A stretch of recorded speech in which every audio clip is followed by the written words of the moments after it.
Estamos como todas las semanas en la mesa de diálogo a través del canal del Congreso. Le agradezco profundamente que nos acompañe en nombre de todos los que hacen posible la emisión. Si nos ha seguido, hemos venido teniendo un conjunto de entrevistas con personajes de los partidos políticos que están jugando un rol estratégico, ¿no? ¿Qué quiere decir? Que encabezan una comisión, que encabezan, bueno, la propia Cámara, en fin, toda una serie de situaciones que vale la pena conocer, también para conocer de ellos cómo se ven las cosas. Y como sabe, algunos incluso con COVID, ¿no? Que por supuesto ya no tienen COVID, por eso están con nosotros, pero que fue un asunto que entiendo que generó controversia. Hoy está con nosotros el senador Alejandro Armenta Mier, él es de Morena y es presidente, está en Comisión de Hacienda, la Comisión Bicameral en materia de disciplina financiera de las entidades federativas y de los municipios, está en comisiones de primerísimo orden y primerísima importancia. Senador, ¿cómo estás? Javier, muchas gracias. Gracias al canal del Congreso por esta oportunidad de comunicación. Oye, a ver, empecemos por lo que todo el mundo dice. ¿Es cierto que el senador tenía COVID y estuvo en el pleno? Todas estas cosas que se generó tanta controversia. Sería irresponsable de cualquier senador acudir sabiendo que tienes que cumplir con un protocolo que te garantiza que estás sano, sí, y que no podrías ser portador o que podrías contagiar. Yo me hice estudios, los di a conocer, sí, y cada semana me estoy haciendo la prueba, la PSB, ¿sí? ¿No? La PCR, perdón, la PCR, que me permite estar en las sesiones. La semana pasada igual, esta semana. Debo decirte en razón de ello que, por un lado, uno debe ser responsable, pero también no se tiene que politizar este tema. Se quería ocultar o querían que no se eliminaran los fideicomisos públicos y era la estrategia lamentable del PAN de querer endosarnos un asunto que no tenía nada que ver. El propio subsecretario López-Gatell, sí, comentó, porque hubo señalamientos que quiero decir, denuncié, sí, penalmente, hubo señalamientos de que yo había sido el que pude haber contagiado al senador Joel. Eso era imposible, porque dado el ciclo de contagio, el senador Joel, lamentable, nuestro hermano, nuestro amigo, sí, murió, pero él se contagió semanas antes, semanas antes. Bueno, la impresión que da es que, más allá de que lo dices, hay cierta lógica, porque, digamos, él vino a la sesión y a los 2 días, lamentablemente, falleció. Murió. O sea, digamos, está muy comprobado que hay como una secuela, ¿no? Una serie. Así es. Oye, a ver, nada más para cerrar con este tema. La impresión que uno tiene es que son muchos los legisladores que se han contagiado. ¿Hubo quizás algo que debieron hacer distinto cuando se fueron a la casona de Jicotencatl? ¿Qué piensas? Yo no creo que haya sido en la casona de Jicotencatl. Ya algunos senadores traían síntomas, seguramente. Los senadores estamos en contacto. Somos personas con alta exposición al contacto con la población.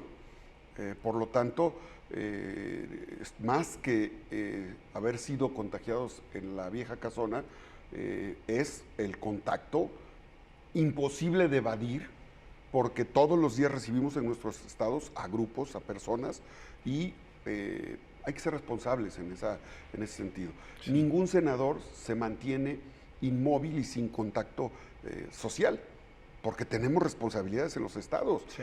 Y en esa lógica creo que tenemos que asumir esa parte, ¿no? Y bueno, cuidarnos, atendernos. Hay quienes no siguen los protocolos, no se atienden, no se cuidan y bueno, sufrimos la rehabilitación de manera dolorosa, ¿no? En mi caso, yo fui a ver al neumólogo, me atendí, estuve confinado en mi casa. ¿Estuviste 15 días? Estuve los 15 días, sí, y obviamente el doctor y los estudios que presenté, sí, me acreditaron poder estar en, entonces, la reunión. En sentido estricto van 3 exámenes que te haces, 3 pruebas. Bueno, me hice 3 y antes me hice 2 pruebas rápidas. Claro, sí, pruebas rápidas. He estado haciéndome ahí estudios permanentemente. Al principio de la pandemia mi padre que tiene 81 años, tuvo COVID. ¿Salió bien? Salió bien, bueno, sin ningún síntoma. Digo, son de esos personajes robles. Que son robles, ¿no? Sí. Impresionante, ¿no? Entonces, debemos ser responsables, pero también es injusto criminalizar un hecho porque es discriminación y acusar a alguien de ser responsable de la posible muerte de una persona es un delito. No, está fuerte. Y no puedes Oye, tolerar ello. para cerrar ahora sí el tema, ¿te quedan secuelas? Aquello del gusto, No, de sensibilidad. No perdí eso, estoy bueno. atendiéndome con el cardiólogo, sí, porque de repente te afecta el sistema nervioso, ¿no? Pero estás bien. Estoy bien, ya hago ejercicio, a mí me gusta mucho hacer deporte, practico karate, tenis de mesa, fútbol, básquetbol. ¿Tenis de mesa? Tenis de mesa, Qué sí. maravilla. Cuando oye. quieras. No, pues para qué, después, una cascarita sí me echo, pero tenis de mesa no. Bicicleta, hago mucha bicicleta Qué aquí bueno. en la Ciudad de México. Sí. Entonces, ya estoy haciendo deporte normalmente. Bueno, a ver, entremos a esto que es, digamos, estos grandes temas. A ver, luego te preguntaré de política nacional, si quieres en la segunda parte, pero en esta primera parte déjame plantearte, a ver, ¿cuáles son estos temas que hoy son muy importantes de debatir y discutir y sobre todo que tienen que ver con los presupuestos, con egresos, lo que le toca a ustedes, lo que ustedes luego tienen que avalar, en fin? ¿Dónde están, te diría, puntos sensibles de todo esto? Lo importante es cómo la ley de ingresos, el paquete económico que llegó al Senado, cómo se traduce en beneficios para la población. Ajá. Y eso hicimos bajo la coordinación del senador Ricardo Monreal. Por primera vez se hizo en el Senado parlamento abierto todo el mes de septiembre. Escuchamos a las cámaras, a los sectores empresariales, a los sectores productivos, a Concanaco, Canacintra, Canirac, a Coparmex, a los... ¿En buenos procesos? En diálogo sin tapujos, Qué bueno. donde expresaron sus opiniones, donde nosotros escuchamos.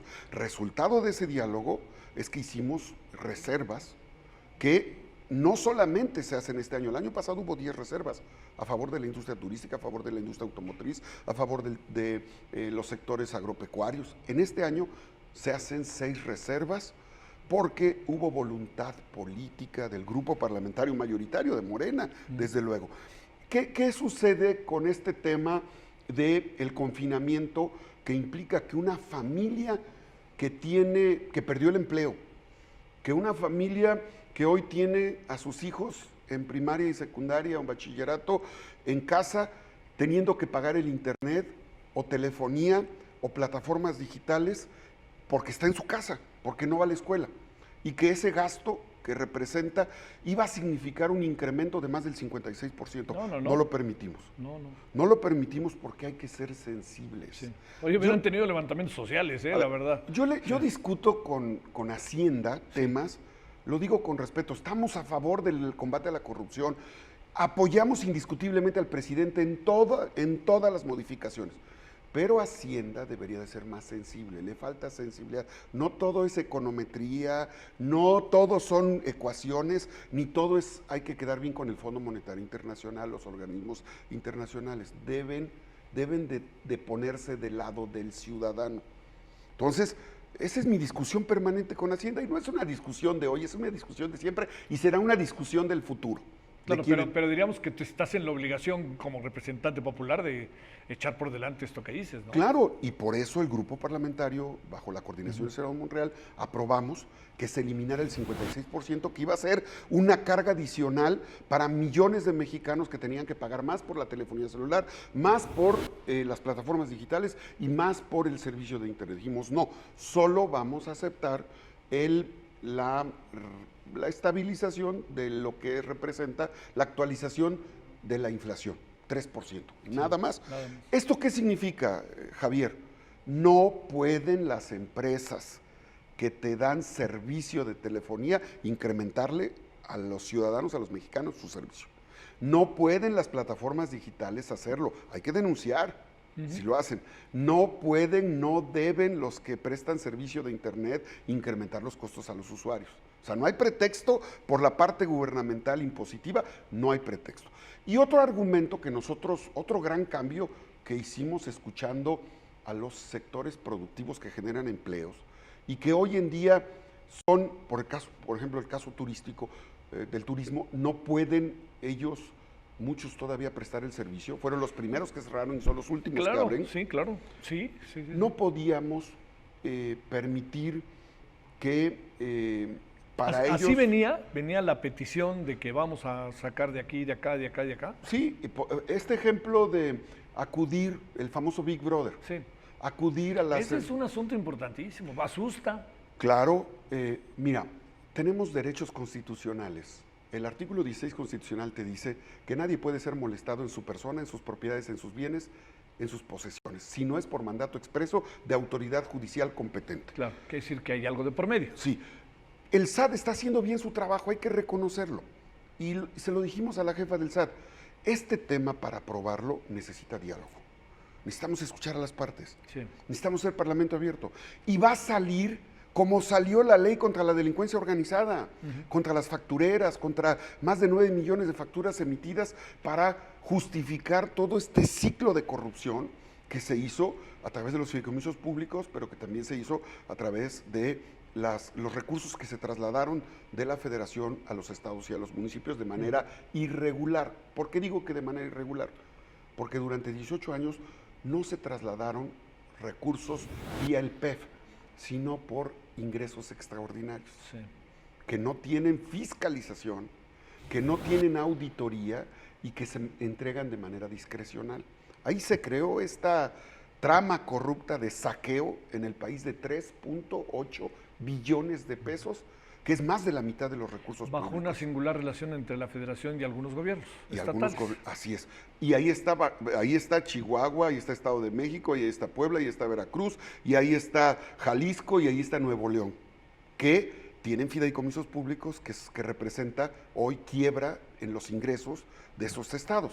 Pero bueno, es un tema. Entonces, nosotros le dijimos a la jefa del SAT y lo entendió muy bien, en el sentido de respetemos los derechos de los ciudadanos, sí vamos contra los delincuentes de cuello blanco, sí vamos contra los evasores fiscales, pero vamos a proteger los derechos de quienes pagan sus impuestos de manera correcta. Sí. Y no podemos criminalizar un acto administrativo. A ver, senador, estamos en medio de un, pues yo creo que no se puede soslayar, es un conflicto entre un grupo de gobernadores y el Ejecutivo. El asunto te lo planteo por lo siguiente, Claro. porque los gobernadores que me parece que con inteligencia o con sensatez han dicho no nos vamos a poner ahorita a discutir el pacto federal, ¿no? Pero sí vamos a discutir el presupuesto. A ver, tú que has visto mucho tiempo todo esto, ¿cómo está esa relación? Esos dineros, cuando le dice el presidente, hasta nos deben, y sale entonces el de Jalisco y dice, no les debemos y aquí están los números. ¿Cómo poder contemplar, fíjate nada más cómo te lo digo, propositivamente este asunto? A ver, ¿qué le podemos sacar positivo a este asunto que no está bonito? Mira, primero, hay un error en la percepción de que la federación administra el 80% de los recursos del país, ¿no es cierto? Sí. Le quedan alrededor del 30% para distribución. Sí. No es así, porque hay recursos, hay un presupuesto que ya está totalmente etiquetado, Sí, definido. definido, Sí. y que no tiene posibilidad el gobierno de hacer uso de él. Un ejemplo nada más del PEF. Lo que pagamos por servicio de la deuda es monstruoso. 750 mil millones de pesos por la irresponsabilidad de haber pasado de 500 mil millones de pesos en el 2000 a 11 billones de pesos en el 2018. ¿No nos estaremos endeudando más ahora? Déjame decirte que es una bola de nieve que te representa. Hoy pagar 750 mil millones de pesos no es lo mismo que pagar en el 2000, haber pagado 60, 70 mil millones de pesos. La carga anual por el servicio de la deuda es enorme, es brutal. Solo es comparable con las participaciones que se entregan a los estados y los municipios en un año. Solo es comparable con lo que se tiene que pagar en materia de lo que corresponde a las pensiones a nivel nacional. O sea, es un monto que representa 2 veces Altísimo. los programas sociales. Sí. 2 veces los programas sociales, todos, adultos, niños, jóvenes, madres solteras, apoyo al campo, el doble. Entonces, es obvio, este año, por ejemplo, lo que querían los gobernadores de endeudarse para atender el tema de la crisis económica por el COVID, te iba a representar pasar casi a 12 billones de deuda y representaba pasar de estos 700,000 de servicio de la deuda a más de 1.2 billones de pesos de servicio de la deuda. O sea, el país no se puede endeudar, no se puede sobreendeudar. ¿Qué se está haciendo? Se le está dando equilibrio. Hay disciplina en el ejercicio del gasto y al contrario, el país está entrando en un proceso de disminución de la deuda con respecto a su Producto Interno Bruto. ¿Podríamos seguir en este proceso, senador Alejandro, en este proceso de la austeridad como forma de vida, siendo que a veces de manera inevitable tienes que soltar para población, sobre todo piensa uno en condiciones adversas, o volvamos al asunto de las pequeñas, medianas empresas y esto? ¿Qué piensas de eso? Sí hay que hacerlo, y ha habido atención. Déjame decirte, por ejemplo, que el Banco de México, una vez que inició la crisis, dio a conocer que había 800,000 millones de pesos de la Asociación Mexicana de Bancos, ¿sí?, para créditos, que no corresponden al rango de créditos que el gobierno de la República ha dado, más de 2 millones de créditos de estos de 50, de 20, a las micro, pequeñas y medianas empresas. Debo decirte que ha habido falta de capacidad técnica para que esos créditos y de confianza de los bancos para liberar los créditos a los empresarios. ¿Por qué? Bueno, pues porque la crisis del COVID continúa. Claro. Hay que entender al banco. Pero el otro día dijo Luis Niño de Rivera, el presidente de los bancos, que dinero sí hay. Sí. ¿Te acuerdas, no? Pero no lo quieren liberar, porque ellos también dicen, ponen más requisitos. Hay que decirlo con toda franqueza. Sí. El banquero no te va a regalar el dinero. No, pues no puede. Pues no puede porque nadie gana, al final. Claro, y nosotros también tenemos que entender que cómo hacemos para apoyar a los sectores productivos. O sea, es lo que tenemos que hacer. Ahora, ¿qué información fundamental se ha dado a nivel global y a nivel local en esta materia? El INEGI acaba de presentar el último reporte del último trimestre en materia de Producto Interno Bruto. 12% crecimiento del Producto Interno Bruto en este último trimestre y vas a ver cómo viene el siguiente. Pero de eso en este momento la oposición no habla. Habla cuando se nos cayó en el 17%, pero ahora se quedan calladitos porque no les conviene decir que la estrategia económica del país es la correcta. Pero cuando lo comparas con el resto del mundo, México está creciendo en este último trimestre en el 6º lugar, es la 6ª economía del mundo que está creciendo. Y los que están creciendo antes que México se endeudaron y México no. No pidió créditos. Y otros que están creciendo menor a México en el 6º, 7º, 8º, 10º lugar y demás, pidieron créditos. O sea, el tema en nuestro país ha sido que el crédito sirve para lo que en el pasado sucedía. Las utilidades se privatizan y las pérdidas se socializan. No puede haber un FOBAPROA adicional. ¿Sabe tu audiencia cuánto pagamos del FOBAPROA año con año? 50,000 millones de pesos. Y lo seguimos pagando.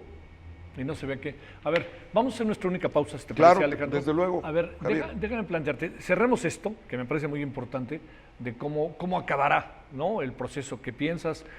Supongo que habrá una aprobación, en fin, todas estas cosas, pero la clave es a qué llegamos, ¿no? En un área que es hoy estratégica. Me parece muy bien esto que dices, pues que Hacienda también te entienda, ¿no?, que no son todos números. Pero el otro, punto y seguido, el otro asunto que me parece importante conversar es, hay una idea de que pues la escuchas seguramente diario, de que estamos muy polarizados, ¿no? Entonces toda esta parte política, ¿qué le puede pasar a Morena con la derrota de Hidalgo y Coahuila? Realmente pues es una derrota que es circunstancial, tiene que ver con que el presidente está en todos lados, pero no va a estar en la boleta del año que entra. ¿Qué va a pasar? Todas estas reflexiones que sé que hacen en Morena, ¿no? Entonces, cerremos la economía y nos metemos a la política. Desde luego. ¿Sale? Bueno, vamos a la pausa y ya estamos de vuelta.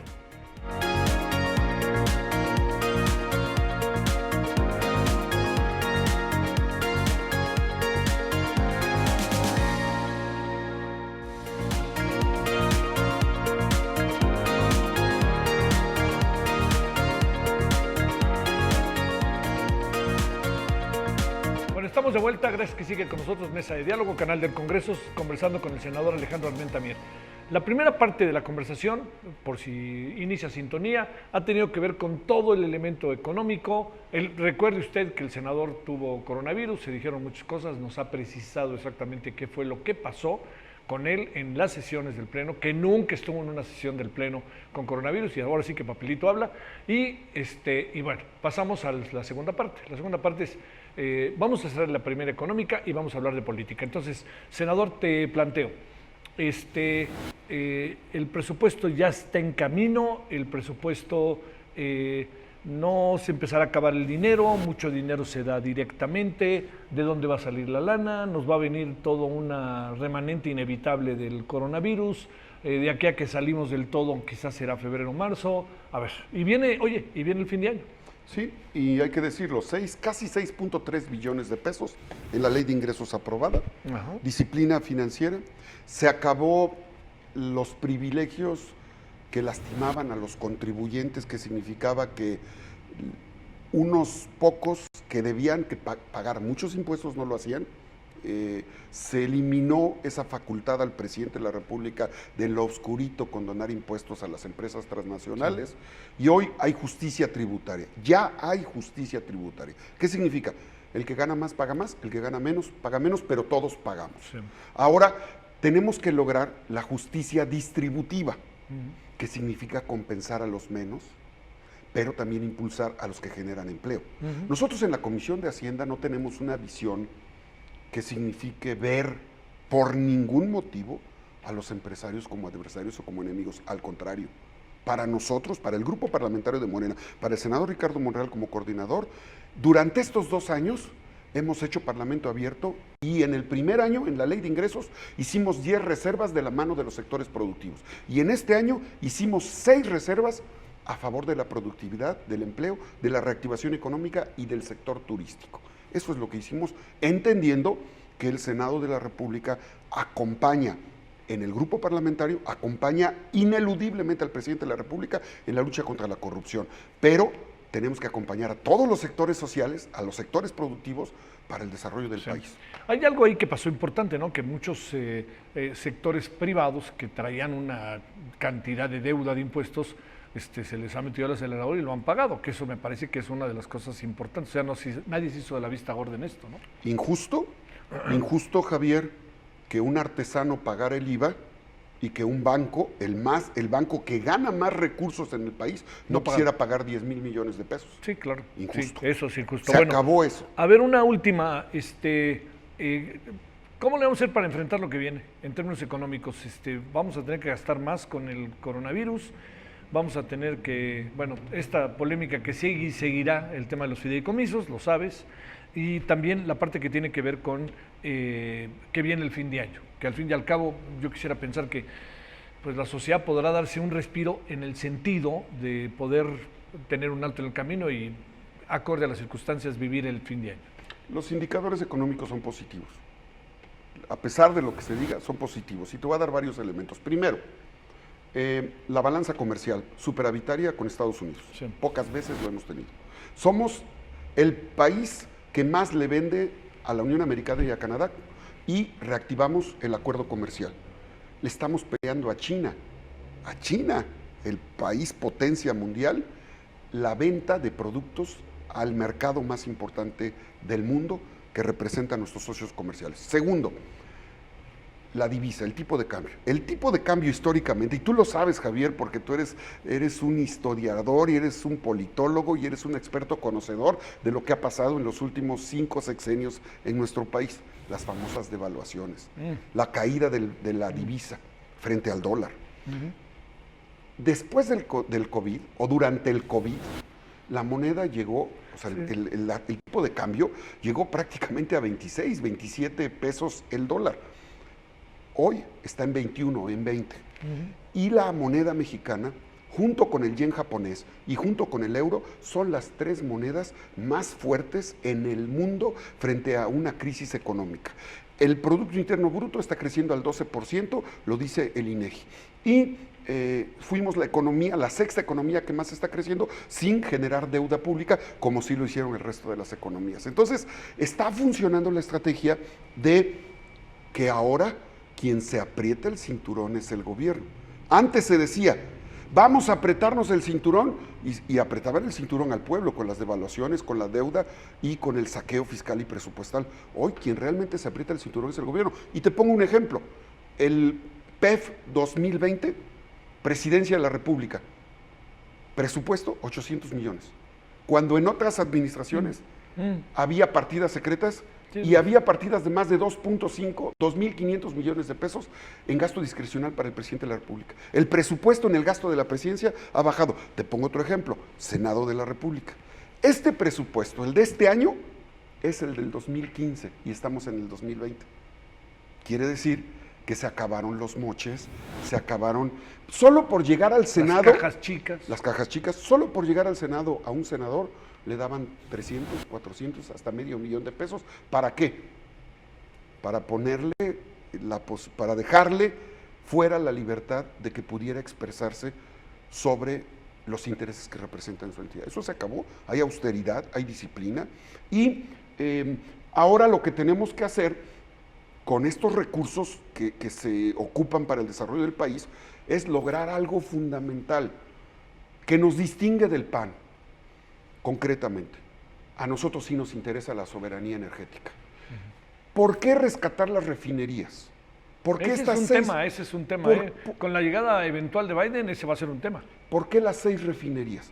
Es una vergüenza para nuestro país haber sido el cuarto productor de petróleo y ser hoy, en el 2020, el primer importador de gasolina en el continente. Es una vergüenza, siendo la 10ª economía en el mundo que produce petróleo, que no puedas producir tu gasolina. Entonces, las refinerías van a producir la gasolina y vamos a dejar de importar. Pero lo que nunca dice el PAN es que no solo en las refinerías se produce gasolina.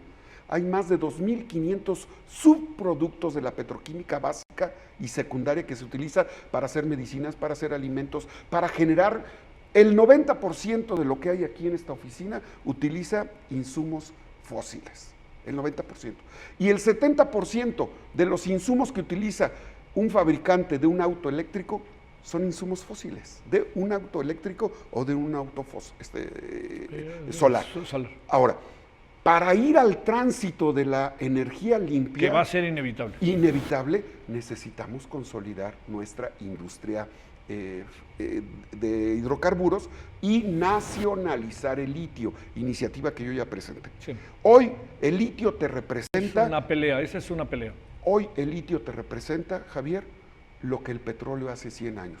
Debemos nacionalizar el litio, debemos de poner al litio al nivel de los hidrocarburos, del petróleo, para garantizar nuestra soberanía energética en los próximos 200 años. Así es que hacia allá vamos.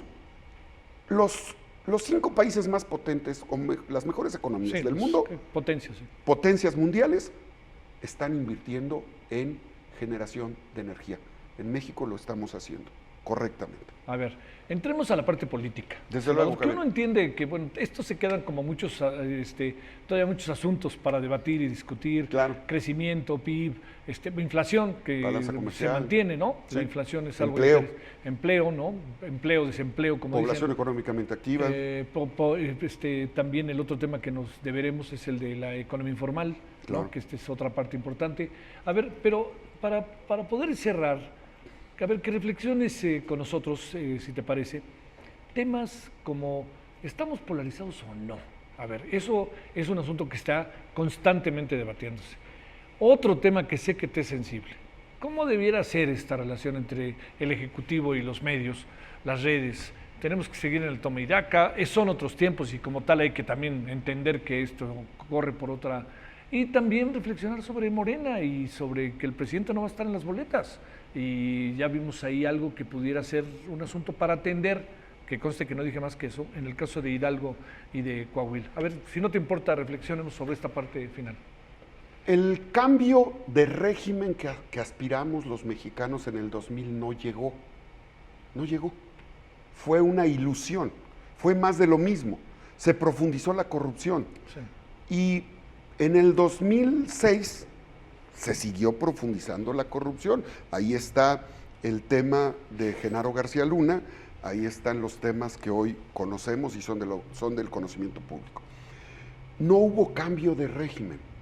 Es ahora con el presidente Andrés Manuel que se está dando la cuarta transformación real. Yo sí creo en la cuarta transformación. ¿Y qué es la cuarta transformación? Separar el poder económico del poder político, para que el gobierno y las instituciones del Estado atiendan a ricos, a pobres y a clases medias. Hoy eso se hace. Antes no. Antes, por lo menos en los últimos 20 años, me acuerdo muy bien de este mensaje de Robert Lansing. México es un país muy fácil de dominar. Solo basta con tener a un hombre. Y quitemos esa idea, dijo Robert Lansing, secretario del Interior de Wilson, sí. 1910, 1915. Evitemos disparar un arma, evitemos la idea de poner a un hombre en la presidencia, a un norteamericano en la presidencia, sí. Mejor abramos las puertas de nuestras universidades a los jóvenes mexicanos ambiciosos, y cuando estos lleguen a la presidencia de la República, van a hacer los cambios que nosotros no hemos podido hacer. Eso pasó en el periodo neoliberal. Entonces, ¿qué eran los partidos políticos? Los partidos políticos fueron agencias, se convirtieron en agencias. El PRI perdió el nacionalismo revolucionario, el PAN perdió el bien común, el PRD perdió lo que se llamaba la democracia valiente, ahí había honestidad valiente. Llega Andrés Manuel y rompe con esto. Entonces, esta polarización que estamos viviendo es el resultado de sacudir ese poder hegemónico económico que tenía a los poderes públicos, que tuvo al poder judicial arrodillado, que tuvo al poder legislativo arrodillado y que tuvo a la presidencia de la República como un títere ¿para qué? Concretamente, 26,000 concesiones mineras se entregaron en los últimos 3 sexenios y hoy el 70% de lo que se extrae de minas, que es oro, plata, zinc, litio, ya no es de los mexicanos. Hoy en México estamos padeciendo de la necesidad del vital líquido del agua, pero en los últimos 3 sexenios se entregaron 6,500 concesiones de agua y hoy resulta que una empresa de fármacos o una empresa de alimentos tiene más agua que todos los ciudadanos que vivimos en la Ciudad de México. Eso no puede ser. Esto no pasa en Canadá. No. Eso no pasa en Rusia. Eso no pasa en Estados Unidos. No es admisible. Entonces, a eso se refería el presidente cuando el poder económico somete al poder político. Sí. Entonces, esa polarización significa eso, que hoy se molesta un gran empresario, una empresa multinacional porque paga impuestos, porque ya no se puede ir a arreglar en lo oscurito en el Palacio Nacional o en Los Pinos, como sucedía antes. O se enoja un legislador porque hoy no puede llegar un moche. O hoy se enoja un gobernador porque ya no puede negociar lo que antes negociaba. ¿Qué te parece, senador, el tema con los medios? ¿Ahí qué alcanzas a apreciar? Bueno, el presidente tiene una relación diaria con los medios. Él es un hombre extraordinariamente mediático y es un ajedrecista de la comunicación. Convierte a un peón en reina. Entonces, es un hombre que sabe comunicar. Claro, pues el llamado cuarto poder también es un poder de intereses. Sí. Y yo ya no me quiero meter más en ese tema porque si no, también voy a salir raspado. Bueno, digamos, como planteamiento, ahí está, ahí dejémoslo. A ver, déjame plantearte por último. Me decías de Morena. Sí, a ver, y ahí va, no se me olvida. A ver, Morena, 2 derrotas que simplemente las menciono, no creas que en lo personal les concedo tanta relevancia, pero son hechos que suman. Hace rato me voy a robar una frase tuya, espero no ser imprudente. Nos va a ir muy bien, quizás donde hayamos, no gobernemos. Sí. Y quién sabe cómo nos vaya donde gobernamos, por razón que la palabra clave, desgaste, que va a incluir al presidente, puede incluirlo en el 2021. A ver, sobre esta parte final, sobre esto que te estamos conversando, ¿qué piensas, senador? Coahuila e Hidalgo. Yo tengo 30 años en la vida pública, sí. Javier. Estos dos estados nos dan una lección a los que participamos en Morena. Si no sabemos leer las lecciones con humildad, cometemos el error. Se pierde cuando hay soberbia, se pierde cuando no hay estrategia, se pierde cuando se abandona. ¿Dónde estuvo el partido? ¿O dónde está el partido? ¿Dónde está Morena en las secciones, en los municipios, en los distritos, en los estados? En liderazgos dispersos. Y no hay que, y no es una crítica agresiva. Morena fue un gran movimiento que encabezó el senador, el actual presidente Andrés Manuel López Obrador, y que en el 2016 él dijo, hombres y mujeres libres y de todos los partidos políticos que estén en contra de la corrupción vengan. Y ahí llegamos muchos. Morena se debe a los fundadores y a quienes llegamos en buena lid a contribuir. Pero entonces, esta disputa entre puros y no puros, entre fundadores y arribistas, le ha hecho mucho daño al partido. Afortunadamente, hoy la llegada de Mario Delgado es una oportunidad para construir. Mario tiene un enorme reto. Yo siento que en este momento le va a costar trabajo construir una estructura porque tiene enfrente ya un proceso electoral en 15 estados de la República, 300 distritos y una gran cantidad de ayuntamientos y una gran cantidad de diputaciones locales. Lo que tiene que hacer, y lo está haciendo correctamente, es los procesos de elección interna de Morena, que ha dicho serán por encuesta. Que sean encuestas que estén científicamente probadas, cruzadas, que la encuesta no es para descalificar a alguien y para calificar a mi cuate o a mi amigo o a mi compadre.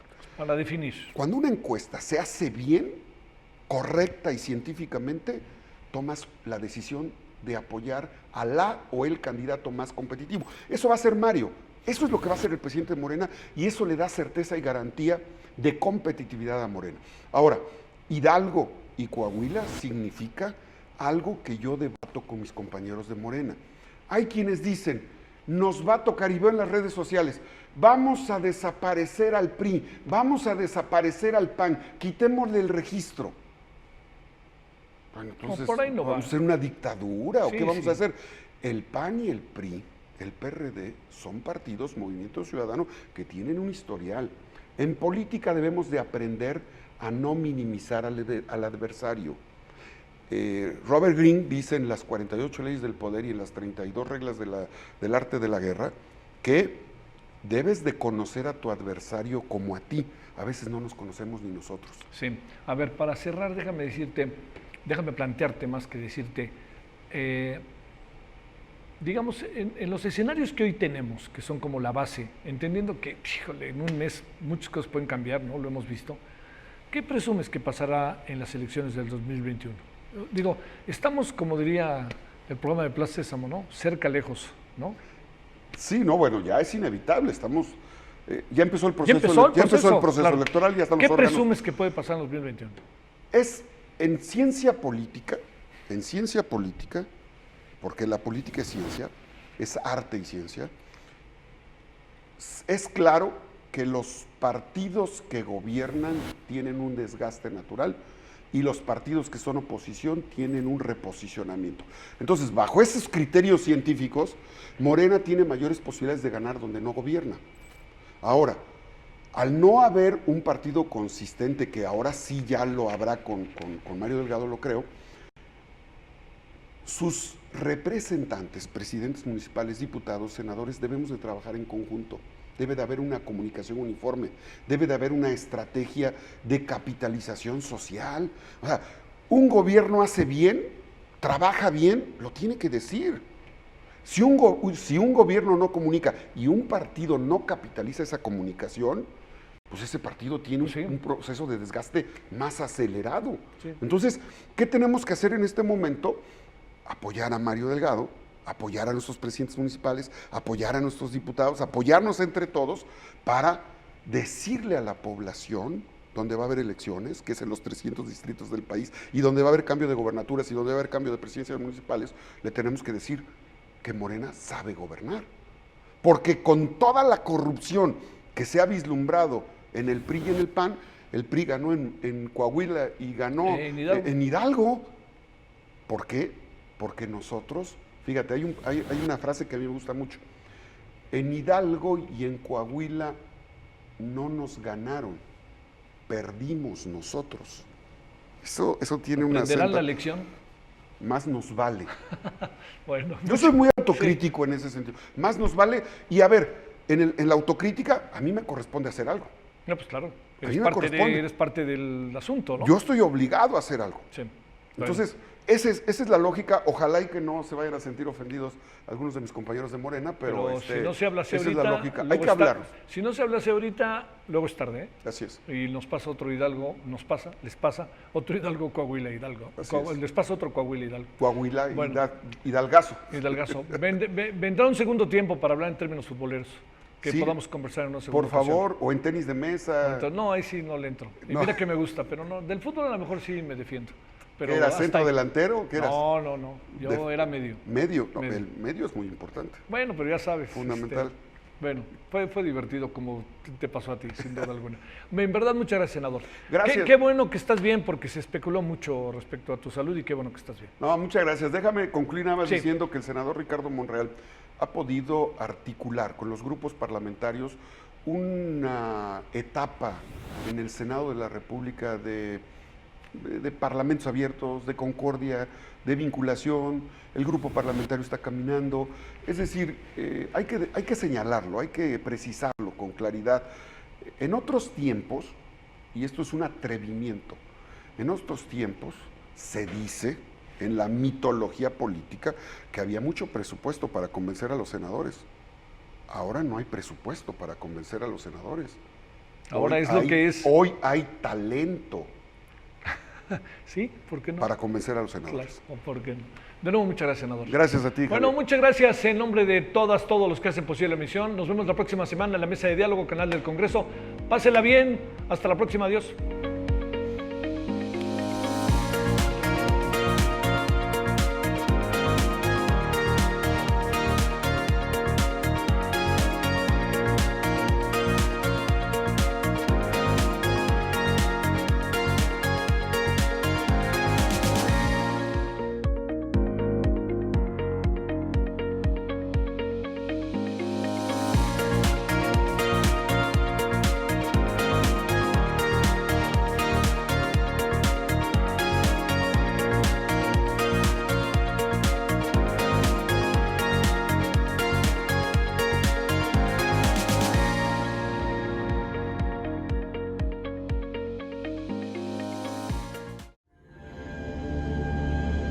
El canal del Congreso presentó